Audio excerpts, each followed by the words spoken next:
Le carnaval de Nice, le deuxième plus important carnaval du monde après Rio, a son historienne et sa conseillère artistique depuis de nombreuses années.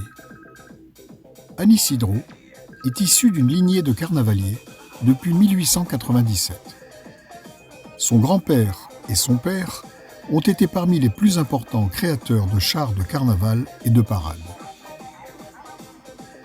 Poursuivant des études d'histoire, ses professeurs lui ont naturellement demandé de travailler à une thèse qui approfondirait et mettrait en relief les spécificités du carnaval niçois.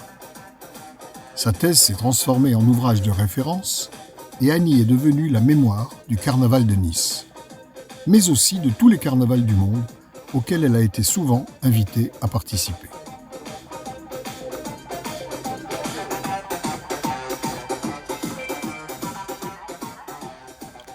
C'est la première photo prise de moi avec mon père au carnaval. Et je ne me doutais pas que j'allais vivre une grande histoire avec le carnaval de Nice, mais aussi avec le carnaval de Rio. Je suis née dans une famille qui est la plus ancienne actuellement du carnaval de Nice, puisque mon grand-père a été carnavalier dès 1897.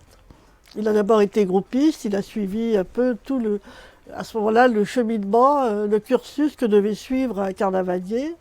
D'abord savoir sculpter, réaliser sa grosse tête.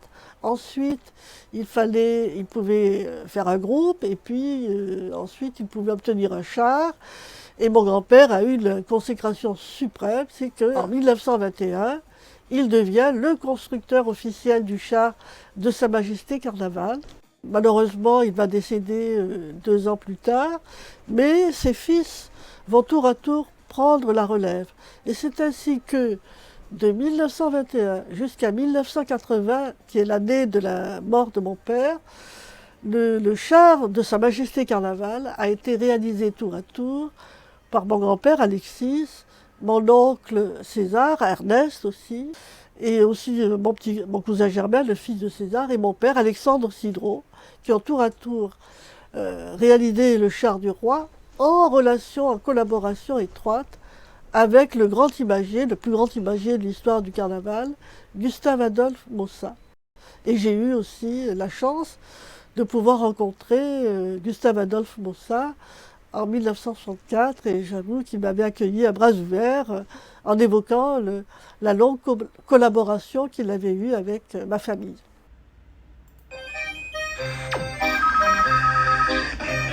Il remonte au Moyen-Âge. Dès 1294, le comte de Provence, Charles II, duc d'Anjou, vient passer les fêtes du carnaval dans sa bonne ville de Nice. Et c'est comme ça qu'on est sûr qu'il y a un carnaval dès cette époque-là.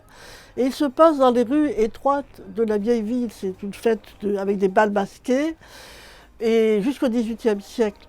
Et c'est vers 1860, au milieu du XIXe siècle, que le carnaval va se transformer et que l'on va créer un carnaval, un comité des fêtes, un comité du carnaval, avec un défilé de chars, des cavalcades, des mascarades.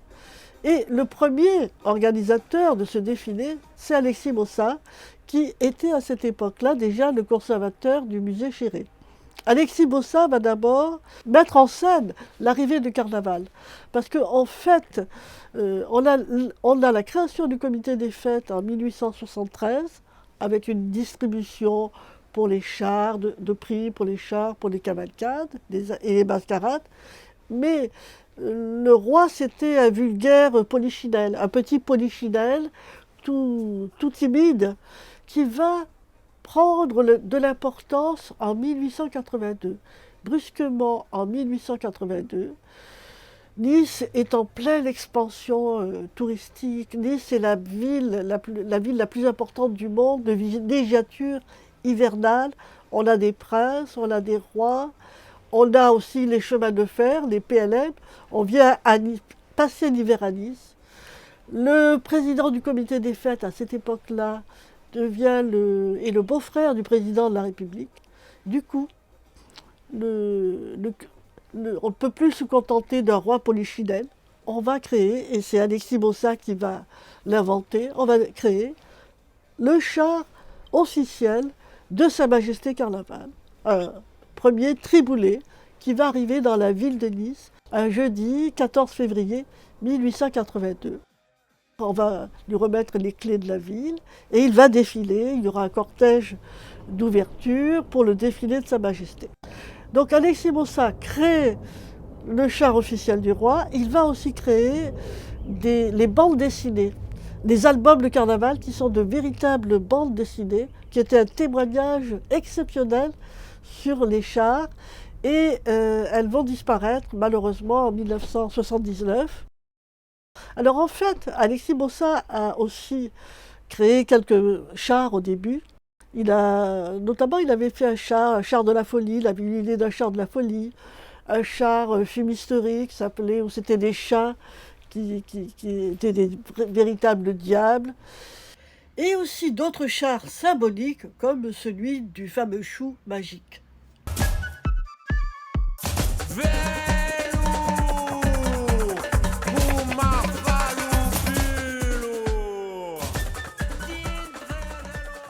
Pour cette fin du XIXe siècle, nous avons la chance d'avoir un film tourné par les Frères Lumière en 1897. C'est au début du XXe siècle que le fils d'Alexis, Gustave Adolphe Mossat, prend les rênes du carnaval. Gustave Adolphe Mossat, qui était très proche de son père, va commencer à proposer des maquettes. Et c'est comme ça qu'on les appelle des imagiers. L'imagier, c'est celui qui dessine des maquettes, des aquarelles, des projets de chars de carnaval. Et le carnavalier, c'est le constructeur, c'est celui qui va construire le char, après le dessin de l'imagier.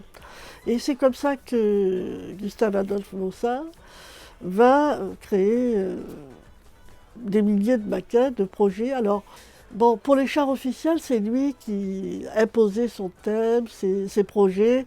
Et le carnavalier, donc les Cidreaux, devaient exécuter les projets de Mossat. Mais il y avait une telle osmose, une telle admiration. Je vois mon père, quand il recevait les maquettes de Mossat, que ça ne lui posait absolument aucun problème. Et là, je dois dire que mon père a été le fidèle exécutant de ces couleurs, des couleurs des maquettes de Gustave Adolphe Mossat. Et on peut dire que c'est passé dans l'identité du carnaval, dans le patrimoine.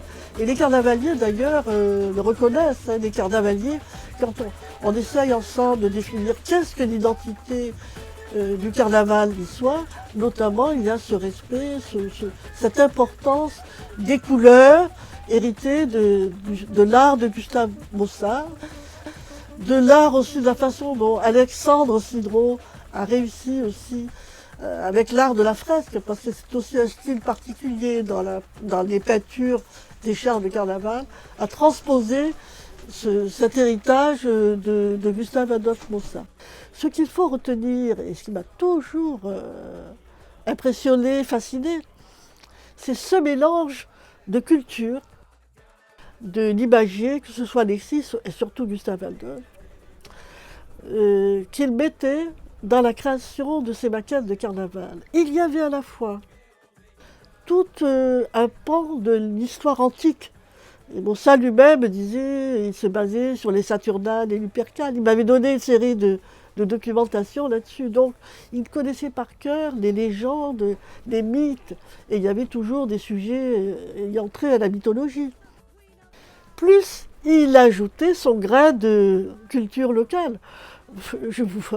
En 1914, Carnaval, c'est Persée qui vient de vaincre Méduse, et il s'arrête à Nice pour manger un ravioli. Alors au bout de sa fourchette, il a le ravioli. Après, il a fait beaucoup de chars sur la cuisine, la gastronomie niçoise, la soc, les joueurs de la fameuse Vespe. C'est une mine. Ces mots-là, c'est une mise sur notre patrimoine, et ce mélange de culture, de grande culture, de culture locale, plus aussi, il faisait allusion à la culture moderne, vers la fin de sa vie, il est mort en 1971, Et les Beatles étaient en plein apogée.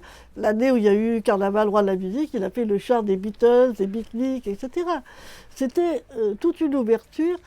Et pendant des années, un demi-siècle, on a connu le Mossad du Carnaval, le Mossad qui travaillait étroitement avec Francis Gag, grand chantre du folklore niçois. Et personne, tout le monde ignorait le Mossad symboliste. Comme aime à dire le Clésio, c'était le Gustave Klimt niçois. Jean-Marie Gustave Le Clésio a dit récemment à une émission à la radio que quand il allait au musée Chéré et qu'il avait découvert la salle qui montrait les Mossad du carnaval, il regrettait profondément que ce Mossad imagé du carnaval ne soit pas connu, parce qu'il mérite vraiment d'entrer par la grande porte, qu'on lui donne toute l'audience qu'il mérite et qui est une richesse du patrimoine niçois. J'ai toujours été convaincue, dès mon enfance, que le carnaval était un art populaire. Alors on parle de l'art brut, on parle de l'art naïf, qui sont reconnus, mais l'art, l'art du carnaval, les arts du carnavalesque doivent aussi avoir leur place. On les a trop considérés comme de l'artisanat, et donc un art mineur, un art populaire mineur. Et donc là, je défends à la fois le folklore, les arts du carnaval, et aussi, ça a été passionnant à plusieurs reprises, pas souvent, mais on a eu des rencontres avec des artistes contemporains, notamment de l'école de Nice, et aussi les caricaturistes actuels. Il y a tout, on est en pleine... on vit actuellement un tournant intéressant, parce qu'on essaye de trouver une identité au carnaval niçois entre ce fond de patrimoine et la modernité actuelle. Le savoir-faire des carnavaliers niçois a été inscrit au patrimoine immatériel français. Forme originale d'expression populaire, le carnaval est aussi enraciné dans l'histoire des grandes familles de carnavaliers qui ont su perdurer la tradition tout en faisant évoluer son expression et ses représentations. Après Alexandre Sidreau, décédé en 1980, sa fille unique Annie, ne pouvant prendre sa suite car c'était un privilège réservé aux hommes et qui excluait les femmes, les carnavaliers Vincent Pignataro et Jean-Pierre Povignat se sont succédés pour réaliser la charge prestigieuse de constructeur officiel du char de Sa Majesté Carnaval. Avec leurs enfants et petits-enfants, ils continuent à partager la même passion du carnaval niçois. 5 générations de Povignat, Sébastien, Vincent, Jean-Pierre, le fils de Gilles, et Marie Povignat, la fille de Pierre, ont été formés avec beaucoup d'attention à toutes les disciplines des arts carnavalesques. Françoise Isaac Povignat, la femme de Pierre, est devenue la styliste costumière du char du roi, de la reine et des chars de la famille Povignat. Jean-Pierre Povignat, surnommé le magicien de l'animation et accompagné par l'imagier Loulou Schiaffino, a marqué les annales du carnaval en 1976 avec l'apparition du char de King Kong, un automate géant qui atteignait 9 mètres de hauteur grâce à l'utilisation de vérins hydrauliques. En 1984, il suspendit son fils dans la main de Gulliver. Les Povignat ont réalisé au cours de ces dernières années de superbes chars du roi et de la reine. En perpétuelle recherche de créativité, de renouveau dans le domaine de l'animation des chars et de la participation de groupes de danse, ils se tournent également vers les arts de la rue. En dignes ambassadeurs du carnaval de Nice, leurs créations carnavalesques sont invitées dans le monde entier. Vincent Pignataro succéda à Alexandre Sidreau, le père d'Annie, en 1981, pour réaliser avec l'imagier Damiano le char du roi. Et comme le veut la coutume, il marche devant le char du roi sur le corso. Son petit-fils Cédric prit le relais quelques années après son décès et se lança tout jeune dans la carrière de carnavalier avec Johan Garcia et le peintre Cédric Zizot. Son fameux char du Cyclope, réalisé d'après un projet de l'américain Chad Crow, a été exposé au Mucem de Marseille, le musée des civilisations de l'Europe et de la Méditerranée. Cédric aime beaucoup collaborer avec les jeunes artistes contemporains comme Patrick Moya et les carnavalescos brésiliens. Plusieurs familles de carnavaliers, sur plus d'un siècle et demi, comme les Signorelli, Faro, Depo, Durand, Ruzziconi, Vitali, Pedemonte, Trimarco et bien d'autres, ont par leur travail passionné et leur créativité contribué à faire du carnaval de Nice le plus important carnaval du monde après celui de Rio de Janeiro. Grâce à Anne Isidro, qui a créé l'association Carnaval sans frontières et a pu œuvrer à la réalisation de plusieurs carnavals dans plusieurs pays, des interactions nombreuses et des amitiés se sont créées entre tous les carnavaliers du monde.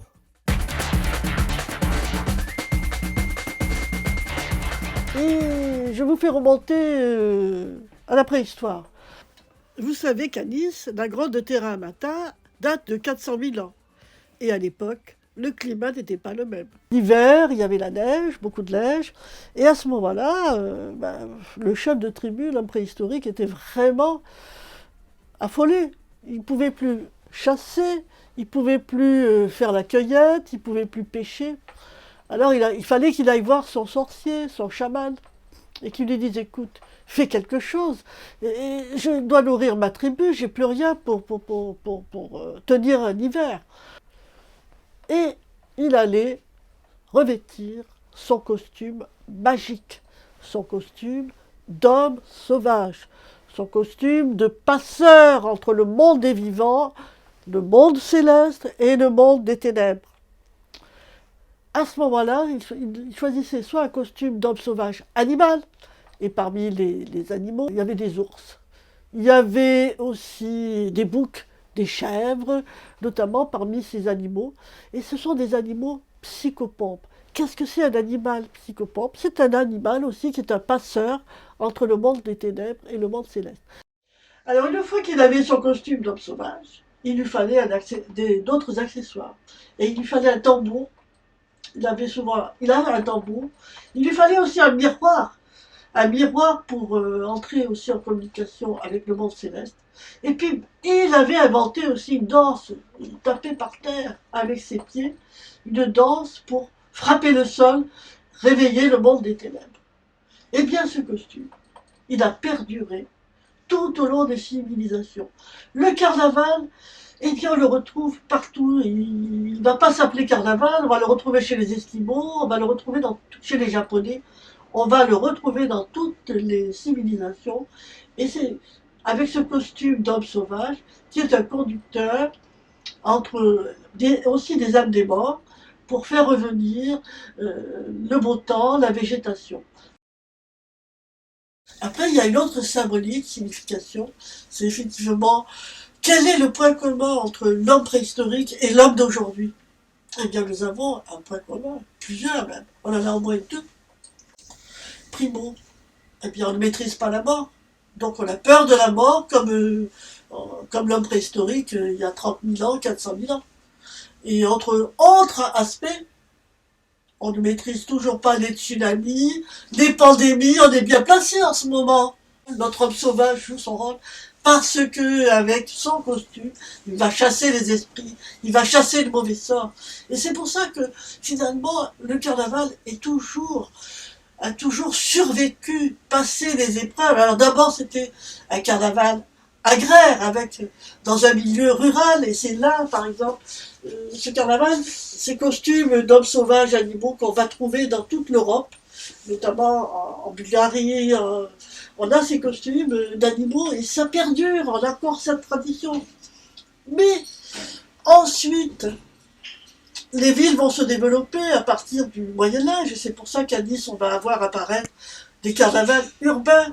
Mais ces carnavals urbains vont reprendre ces costumes qu'ils vivaient dans les campagnes. Et il y a tout un folklore extraordinaire qui existe encore en Europe et sur d'autres continents, autour du thème du carnaval, toujours avec chasser le mauvais sort, faire revenir le beau temps. Autre aspect de ce carnaval et de ce costume, c'est le costume de l'homme feuillu. Le costume de l'homme feuillu va devenir un costume. Par exemple, voilà un masque avec des feuilles. C'est-à-dire d'un arbre qui ne perd pas ses feuilles l'hiver. Et c'est pour ça que les feuilles de pin, le sapin est tellement important à Noël. Donc, parce que le cycle de carnaval va commencer juste au début de l'année. Je l'ai trouvé au Danemark. Mais il va y avoir au Moyen-Âge un théâtre, le théâtre de Erle du diable, Erlequinus, conducteur des âmes des morts, comme le joueur de flûte dans les contes de Grimm. Et Erlequinus a un costume d'homme sauvage, d'homme feuillu, et les feuilles vont devenir des losanges. Et au fur et à mesure, elles vont devenir les losanges de Harlequin. Harlequin est le descendant de l'homme sauvage feuillu qui conduisait les âmes des morts.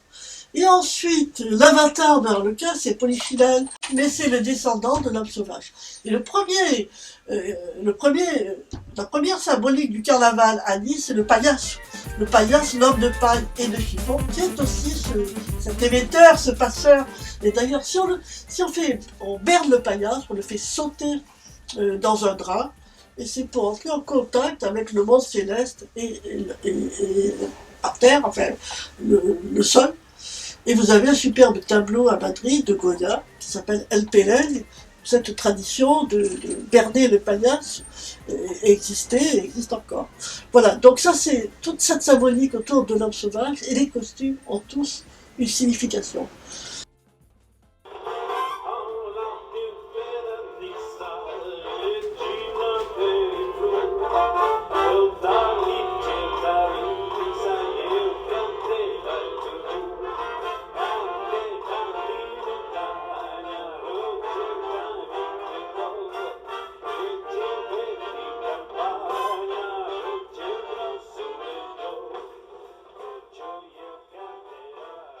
Comment c'est né? Tout simplement, déjà, je suis tombé dans le carnaval petit. J'avais la petite fille d'un carnavalier qui était dans ma classe à l'école primaire, qui m'a ouvert les portes du carnaval. Et de là, j'ai commencé à m'intéresser au carnaval, à fabriquer des petites miniatures, à apprendre à mouler, tout ça. Et puis, j'ai commencé à faire des têtes pour mon village. Et ensuite, je suis rentré dans le carnaval, au début comme bénévole, puisque je suis maître d'hôtel de mes professions, et après j'ai intégré comme carnavalier professionnel pour une société de carnavaliers. Et puis j'étais collectionneur depuis ma tendre enfance, je collectionnais et je récoltais des archives aussi bien audio que vidéo sur le carnaval, et je souhaitais rendre hommage aux carnavaliers et rappeler aux souvenirs niçois et faire découvrir aux plus jeunes cette tradition. Et je me suis donné les moyens avec ma compagne et tout ça de créer ce musée, et ça a été 4 ans de travail pour le mettre en place, 15 ans de récolte d'archives et 4 ans vraiment pour pouvoir ouvrir ce musée. Et bien Annie, je l'ai connue tout simplement parce qu'elle avait fait une intervention à l'école quand j'étais petit, à l'école Pierre Merle. Elle avait fait une première intervention sur le carnaval, et donc du coup j'ai pu découvrir avec Annie en plus le carnaval davantage. Annie, tout simplement, c'est l'âme vivante du carnaval de Nice. Sans elle, on n'aurait pas pu avoir beaucoup de choses, dont les mémoires du carnaval, hein, parce que les livres qui existent sur le carnaval de Nice, c'est Annie qui les a fait. Sinon, on n'aurait pas de traces, proprement dites, à part des cartes postales du carnaval. Donc grâce à Annie, on apprend l'histoire du carnaval de Nice, donc notre identité et ce qui est notre tradition. Donc pour savoir où on va, il faut savoir d'où on vient. Et donc à Nice, son travail nous a été très important quand on a dû créer ce musée, parce qu'on savait qu'à Nice, c'était le rêve d'Annie d'avoir un musée du carnaval. C'était pas pour faire de l'ombre à Annie ou pour marcher sur ses plates-bandes, c'était vraiment pour le réaliser. On sait que Nice doit en faire un, mais je voulais vraiment que les anciens carnavaliers et l'historienne du carnaval aient la chance de découvrir ce musée et fassent partie de cette aventure, réussissent à nous transmettre quelque chose de leur vivant. C'est pour ça que j'ai la chance, Annie, aujourd'hui, qu'elle soit ici, qu'elle vienne souvent nous rendre visite. Et grâce à elle, on a pu avoir beaucoup de pièces, dont certaines lui appartiennent encore dans ce musée. Et grâce à ses écrits, on a pu faire tous les panneaux explicatifs que vous avez dans le musée. Ça a été une source de recherche inestimable, l'essentiel d'ailleurs, parce qu'il y a pas mal de livres sur le carnaval, mais sur le carnaval de Nice, c'est Annie Sidreau. Là où je suis vraiment contente de l'avoir conseillé, si je peux dire, c'est que malheureusement à Nice, c'est très dur de trouver un espace honorable pour le carnaval, toujours en train de chercher. Et il a eu la chance d'avoir ce local, cet espace qui est magnifique, qu'il a su bien rentabiliser, bien mettre en valeur. Il m'a épaté par la qualité de son travail, son obstination. Il a fait ça tout seul, sans aucune aide. Et bravo pour son opiniâtreté. Donc maintenant, nous sommes tout un groupe à nous soutenir et au contraire, il nous sert maintenant de phare pour développer ce carnaval de notre culture, de notre identité. Et merci Sébastien. Merci à toi Annie surtout. Merci.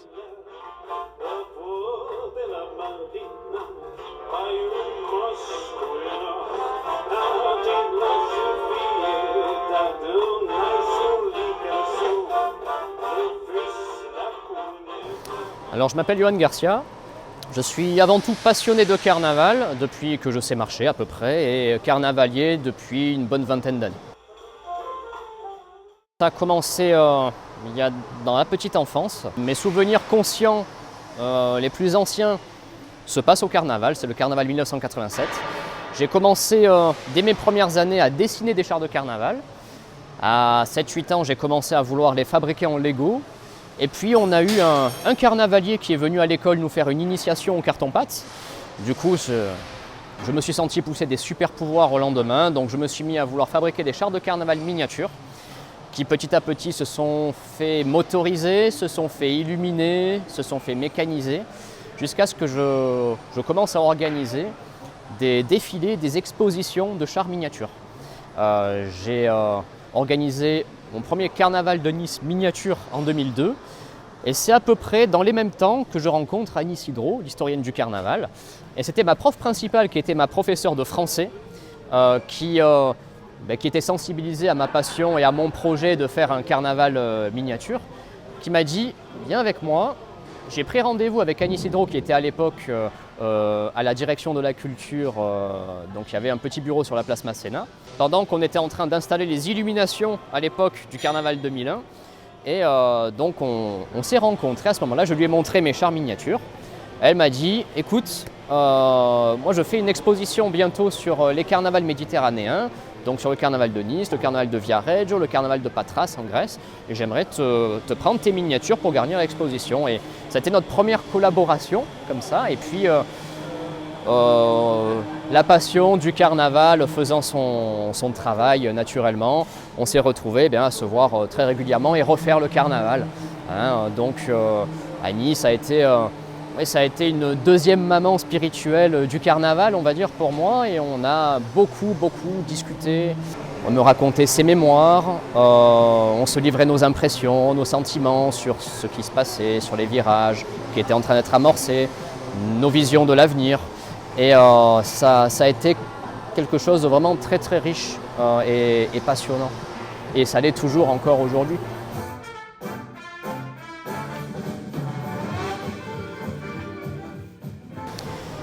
C'est une vision qui n'est pas seulement la mienne. On a monté ce projet à la base avec Oriane, qui est mon binôme dans notre aventure. Il y a également une partie de mon équipe, une équipe de fidèles qui m'a suivi aussi et qui me soutient dans ce projet. On veut vraiment en finir avec cette marche à pas forcer qu'a fait le carnaval, qu'a opéré le carnaval ces 20 dernières années vers, au nom du spectaculaire et de la contrainte technique, vers des produits qui sont polluants, qui sont néfastes, qui sont peu ou pas du tout recyclables. On veut essayer de revenir à certains fondamentaux. Donc on veut renouer petit à petit avec les leviers qui sont les nôtres à notre petit niveau, avec le carnaval du départ, où la population était vraiment invitée à participer et à prendre sa place au carnaval en tant que participant, mais également en tant que fabricant. Donc moi je rêve d'un carnaval où on va relancer des appels à projets pour que les uns et les autres puissent fabriquer leurs grosses têtes, puissent proposer leurs projets de chars, leurs projets de décors, et que chacun puisse prendre sa place et s'approprier de nouveau le carnaval. Et en parallèle de ça, l'autre aspect qui est très important et que l'on commence à petite échelle à mettre en œuvre sur notre première prestation en tant que fausse nouvelle équipe là, cette année sur ce carnaval 2022, puisqu'on a tous de la bouteille sur le carnaval, mais c'est un nouveau projet et une nouvelle aventure, eh bien c'est la dimension écologique. L'avenir, ça peut être la technologie, mais ça ne se suffit pas en soi. L'avenir, c'est également prendre soin de la planète. Quand les gens viennent nous rendre visite et viennent voir les coulisses du carnaval, eh bien, moi je rêve d'un carnaval qui ne sente pas mauvais, qui sente la nature même. Voilà. Là, on est en train de mettre en place une nouvelle recette pour essayer de se substituer, de se dispenser au maximum des résines qui sont rentrées petit à petit dans la composition des grosses têtes, par exemple, en ressortant des techniques archaïques qui sont même encore plus vieilles que le carnaval de Nice lui-même. Voilà, on est vraiment à la recherche de remettre en valeur, pour ce qu'ils ont de bon et pour ce qu'ils ont d'écolo, les anciennes techniques de nos ancêtres, et bien d'essayer voilà, de repopulariser, de rendre de nouveau accessible et de rendre écolo le carnaval de Nice. Alors ça ne va pas se faire en un claquement de doigts, ça ne va pas se faire en une année, c'est une révolution qui ne pourra être que progressive et que à petits pas. Mais on veut pas perdre de temps là-dessus et commencer dès que possible à l'enclencher, cette révolution. Bonjour. Alors, ce que fait une femme, tout dépend de l'entreprise et tout dépend de l'histoire de l'entreprise, je crois. Les femmes, généralement, elles vont faire tout ce que font les femmes, tout ce que faisaient les femmes dans les années 50. Elles vont faire tout ce qui nécessite de la patience, parce que les hommes n'ont pas de patience. Elles vont faire le papier, elles vont faire la couture, parce qu'elles ont de la finesse, tout ça. Donc fatalement, nous ici, je fais de la soudure, je fais du métal, je fais de la sculpture, je fais de la peinture. Ce qui m'intéresse, c'est quand ça change. Ce qui m'intéresse, c'est de faire des recherches pour faire de nouvelles propositions. Et ce qui m'intéresse, c'est d'aller voir ce qui se faisait avant pour s'en resservir pour le futur. Et je trouve qu'il y a quand même un pont dans l'histoire, c'est que c'est la question d'adaptation en fait. Carnaval, c'est hors norme, il n'y a pas d'école, on apprend tout sur le tas. Et c'est que s'adapter avec des nouveaux outils, des nouvelles possibilités, des demandes. C'est à chaque fois se suradapter et le pont il est là. Oui, je m'épanouis complètement. C'est que de l'adaptation, c'est que du travail sur... il y a un côté rallye, il y a un côté express, presque colonie de vacances où il va falloir être en non-stop. On fait des grosses doses de travail parfois complètement hors normes, quoi, où on est là le jour, la nuit, le matin, on petit déjeune ensemble, on vit ensemble. Il y a quelque chose, c'est un top départ, il y a un voyage qui se déclenche pour Carnaval. Et ça, c'est ça qui me plaît.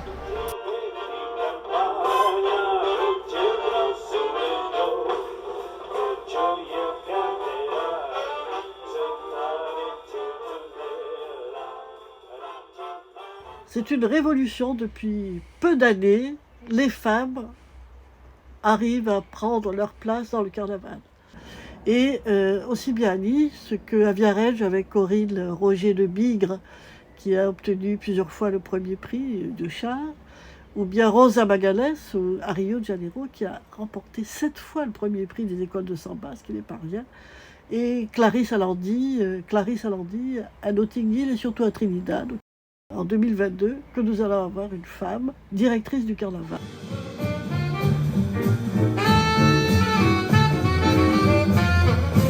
C'est la première fois et j'en suis très fière, très honorée. Une femme parce que j'étais là, parce que je connais Carnaval, parce que c'est une passion. Après plus de 33 ans dans les ateliers de l'Opéra de Nice, en qualité de scénographe et de directrice des ateliers de l'Opéra de Nice. Donc la partie artistique, la partie création, côté coulisses, l'ambiance qu'on peut trouver dans les ateliers du Carnaval, les odeurs d'huile, de peinture, de résine, ça m'est quand même très familier. Le Carnaval pour moi n'est pas non plus quelque chose qui date d'il y a 6 mois. J'ai eu la chance il y a plus de 20 ans de travailler un petit peu pour le Carnaval en qualité d'interface entre les imagiers et les carnavaliers. Et à cette occasion, j'avais rencontré Annie. Elle avait, je crois, la même énergie, si ce n'est qu'elle en a plus encore maintenant. Et elle m'a offert ce qu'elle est capable de donner, sa générosité, ses documents, la richesse de ce qui fait que c'est une femme debout, une femme active. Et elle m'a donné sans compter. Et Annie, pour moi, c'est mon mentor. On appelle ça au Japon, je crois que c'est... Il y a les grands frères, moi c'est ma grande sœur. Et elle m'accompagne sur la route.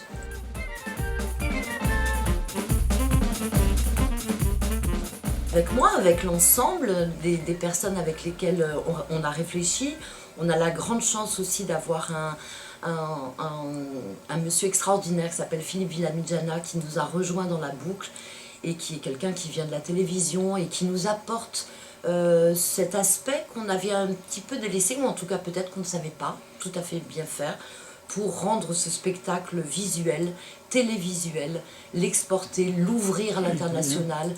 Christian Estrosi voulait qu'on travaille sur quelque chose qui soit un petit peu avec des pistes d'évolution. Donc on a écouté la feuille de route qu'on nous avait donnée. Et à nous tous, avec nos sensibilités différentes, oui, les pistes d'évolution qui sont un village de carnaval, pour que carnaval vive en dehors des dates de Corso, de Corsi. Au-delà des thèmes qui sont donnés chaque année pour le carnaval, il faut que ça soit un carnaval des retrouvailles. Et retrouvailles avec ce qui fait, ce qui donne l'identité de ce carnaval. Et l'identité de ce carnaval, ce sont les Niçois. Il faut qu'on retrouve notre public niçois avec nous, il faut qu'on les rende curieux, il faut qu'on leur dise que non, ce n'est pas derrière des panneaux noirs, il y a tout ce qui peut se passer en dehors, et ça s'appelle la carnavaline. Donc il faut que cette effervescence, elle vibre en nous, elle vive en nous, mais il faut qu'on rééduque nos enfants, il faut qu'on leur transmette. Donc on voudrait que beaucoup plus d'associations, de quartiers, pas simplement dans leur quartier. Le carnaval doit aller vers les gens, mais les gens doivent venir dans le carnaval. Il faut qu'on puisse construire cette osmose. Il faut que nous, on soit en capacité de pouvoir nous remettre en question, avec nos sensibilités différentes, avec nos points de vue différents, avec la science, les informations que nous donne Annie, et ceux qui arrivent, les jeunes qui sont en communication à l'événementiel de la DRP. À nous tous, je pense qu'on va y arriver, et on doit y arriver.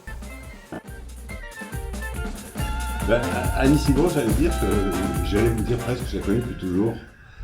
C'est un peu ce qui vient à l'esprit quand on parle d'Annie Sidro et de Nice et du carnaval. On définit tout le temps Annie Sidro en disant c'est l'âme du carnaval. L'âme du carnaval, c'est un peu la gardienne du temple. Voilà, elle est là pour à la fois rappeler ce qu'a été le carnaval, parce qu'il ne faut jamais qu'on oublie. Hein, si on veut savoir où aller, il faut savoir d'où on vient, donc c'est quand même très très important. Et en même temps, elle est toujours présente pour l'aider à se moderniser. Il y a une ambiguïté entre l'aspect folklore et tradition et l'aspect culture.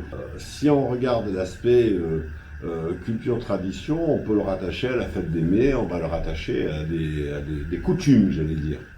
Le carnaval, c'est beaucoup plus que ça.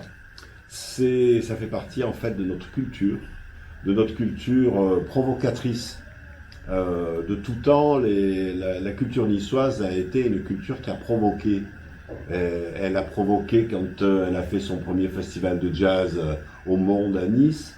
Elle a provoqué quand les cinéastes ont créé pour la première fois la nouvelle vague avec Truffaut à Nice, à la Victorine. Elle a provoqué avec tous les artistes de l'école de Nice qui tous ont été des provocateurs dans ce qu'ils ont fait.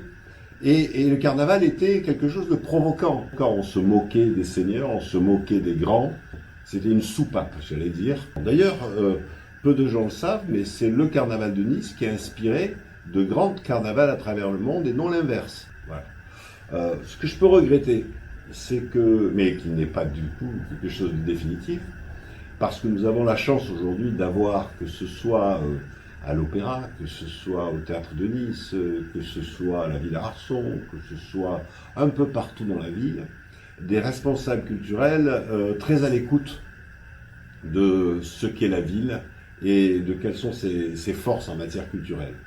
Ces forces, d'ailleurs, il va falloir les mettre en valeur, et les mettre en valeur de façon considérable, si l'on veut que Nice soit capitale européenne de la culture en 2028.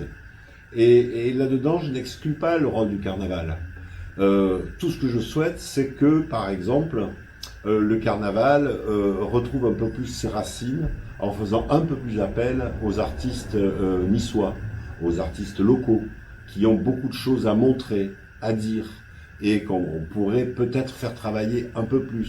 On devrait pouvoir, pendant la période du carnaval, faire en sorte que dans chacun des musées, quelque chose rappelle le carnaval. Et on a la chance d'avoir dans les artistes contemporains, des artistes niçois, ou sinon niçois en tout cas, qui ont beaucoup marqué la vie niçoise, qui ont des personnages très carnavalesques. Si l'on regarde l'œuvre de Niki Saint-Phal, c'est presque des personnages de carnaval qu'elle a fait. Si l'on regarde Moya, ce sont vraiment des personnages de carnaval. Si l'on regarde ce que fait Jean Masse, c'est du carnaval. On peut rattacher beaucoup de nos artistes à ça.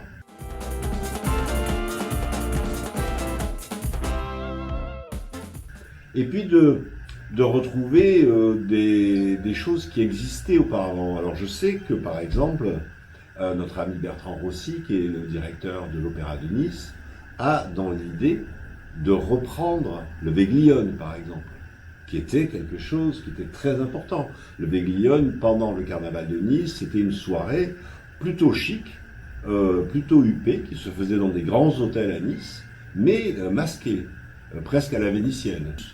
Ce que je souhaite aussi, mais cela a commencé involontairement avec le Covid, puisque mon été à Nice nous a obligés à aller un peu partout dans la ville et ne pas rester enfermés dans ce qu'étaient nos institutions, comme le théâtre, l'opéra. Ils sont tous sortis de leurs portes pour aller un peu partout dans les quartiers. Là, j'aimerais que le carnaval retrouve un peu cette espèce de tradition, d'être un peu plus partout dans la ville, de s'étaler un peu plus partout dans la ville, et montrer un peu plus que cette culture, c'est une culture niçoise. Ce n'est pas un événement international, c'est un événement niçois qui doit avoir un rayonnement international, ce qui n'est pas la même chose.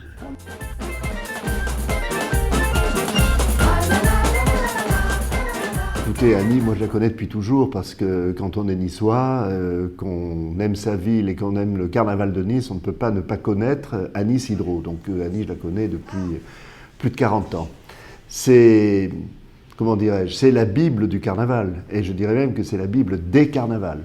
Parce que dans ce domaine, d'abord elle est passionnée évidemment, mais elle connaît tout. Et d'ailleurs, souvent, on l'étiquette comme l'historienne du carnaval. Elle n'aime pas trop cette appellation parce qu'elle n'aime pas être dans l'histoire, c'est-à-dire que l'histoire, c'est quelque chose un peu statique. Elle aime être dans l'action. Mais ceci étant, il faut quand même reconnaître que c'est l'historienne du carnaval avec un grand H. Elle a beaucoup apporté au carnaval de Nice, bien sûr, dont elle a toujours été extrêmement proche, avec un œil toujours ouvert et critique. Et c'est bien.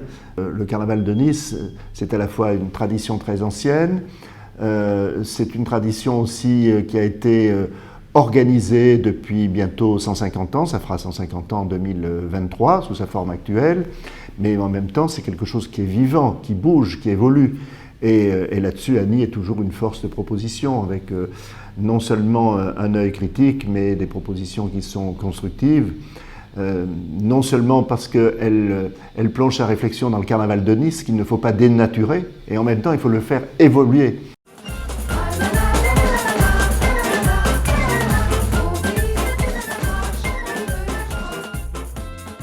Nous l'avons expérimenté avec Annie il y a maintenant près d'une dizaine d'années, la première fois où nous avons participé en Chine à un carnaval, au carnaval de Macao.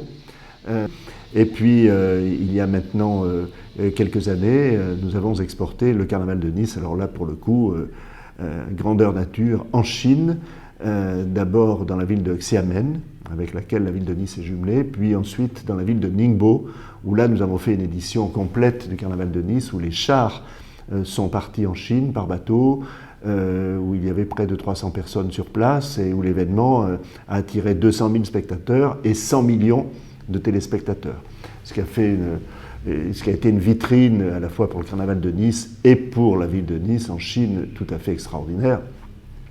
Et d'ailleurs les choses sont liées puisque la ville de Nice est devenue la première ville pour le tourisme chinois après Paris en France et la ville la plus connue en Chine avec Paris. Donc le carnaval y a participé. Donc vous voyez, c'est un vecteur extrêmement important, à la fois pour montrer notre savoir-faire, pour montrer cet art populaire. Et n'oublions pas que Nice est capitale et candidate pour être capitale européenne de la culture en 2028. Le carnaval va faire partie de ce patrimoine culturel, à n'en pas douter. Et donc je crois que là aussi, Annie a beaucoup à apporter dans les mois et les années qui viennent pour que dans le dossier de candidature de Nice, le carnaval figure en bonne place parce qu'il fait partie effectivement de notre ADN, de la France et de l'Europe. Aujourd'hui, nous sommes quand même le premier carnaval européen, le plus important, le plus populaire aussi, et nous entendons bien non seulement le rester, mais renforcer encore cette place et faire en sorte que ce carnaval soit de plus en plus ouvert sur toutes les populations.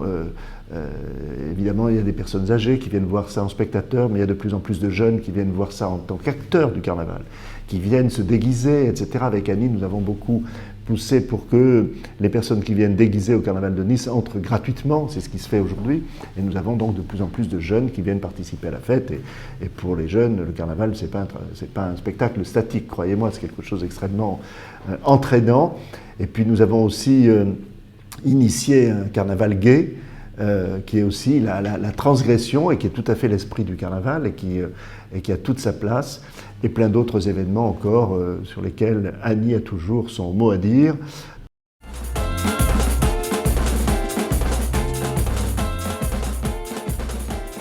Alors, vous savez, Annie, il faut qu'elle participe. Pas rester dans son coin, c'est pas possible. Donc nous avons été ensemble au carnaval de Rio. Une anecdote formidable d'ailleurs, c'est elle par ses relations, parce que Annie a des relations au niveau des carnavals du monde tout à fait incroyables. Elle vous ouvre, quand vous allez quelque part, elle vous ouvre toutes les portes. Tout le monde la connaît et tout le monde l'apprécie. Et tout le monde la reconnaît pour ce qu'elle est, pour ce qu'elle fait, avec respect. Et lorsque nous sommes allés au carnaval de Rio il y a plus d'une dizaine d'années, par ses contacts et ses relations, on avait pu mettre, c'était l'année de la France au Brésil, et on avait pu mettre le carnaval de Nice à l'honneur au carnaval de Rio, qui est quand même le premier carnaval du monde. Et donc le grand char, le plus grand char de l'école de samba qui s'appelle Grande Rio, était à l'effigie de Triboulet, le roi carnaval de Nice. Et donc ça, on le doit évidemment à Annie, qui avait permis de nous mettre en relation de façon extrêmement intéressante. Mais une fois que nous sommes arrivés à Rio, donc toutes les portes se sont ouvertes. Lorsqu'il fallait faire la queue pour aller quelque part, Annie arrivait, on passait devant tout le monde, je ne sais pas pourquoi ni comment, mais toutes les portes s'ouvraient. Elle a un tissu relationnel à Rio absolument phénoménal.